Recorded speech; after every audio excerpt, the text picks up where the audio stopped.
Hi, this is Ras Sagu of Divine Sacred Soul.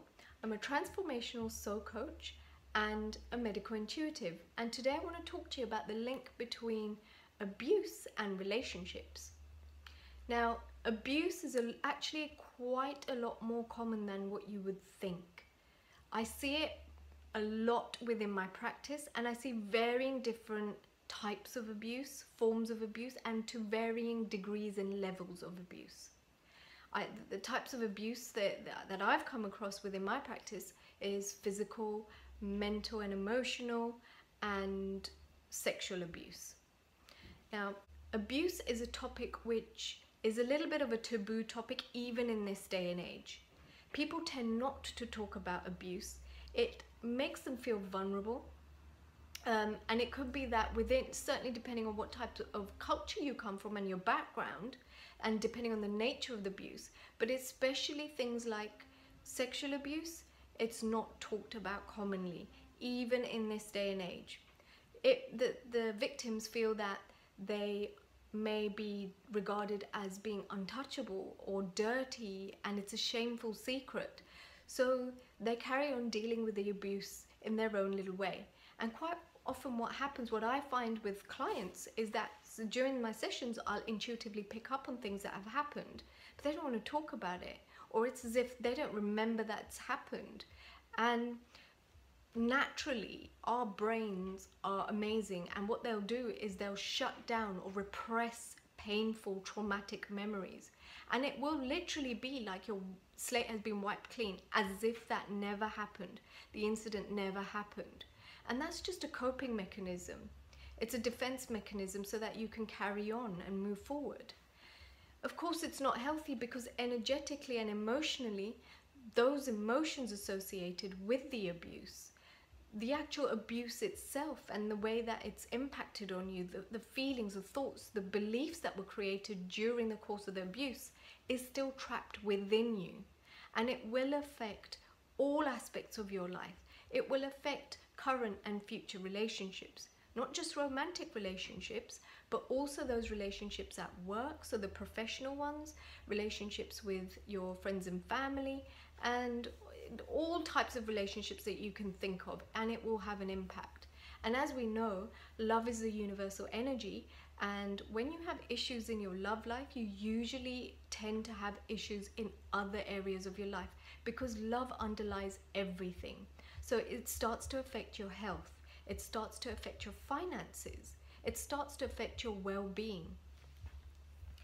So quite commonly within my practice, what I've noticed with people who have suffered abuse is that they lack self-esteem, they lack self-confidence, self-worth, self-value.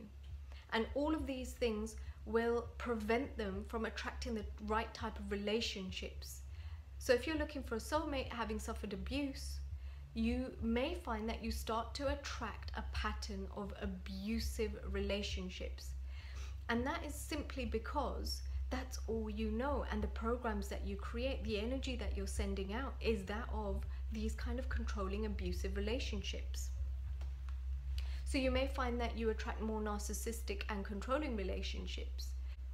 That may then impact on your mental health, your physical health.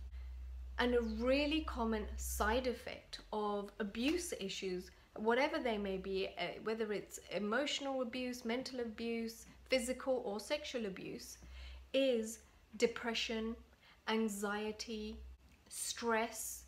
And stress, as we know, can lead to all sorts of diseases and disorders within the body. So it's quite important that you deal with the abuse to stop these things affecting the rest of your life. It may cause you issues with your boundaries. So boundaries, healthy boundaries are good, but if you've been in abusive relationships, your boundaries are either going to be far too rigid and inflexible because of that abuse. So you have your barriers up. You tend not to trust others very easily. You tend not to let them in very easily. You tend to look at the world with this, what are they going to do? I have to protect myself, always on the attack mode, like I have to defend myself mode. Okay, so that can make you a mean-spirited person. It can make you quite unpleasant, or it can make you quite unapproachable. It can also stop you energetically from being visible. And when I say energetically being visible, maybe that consciously you're trying to attract a relationship. So you're trying to look for that love, and you're trying to put yourself out there.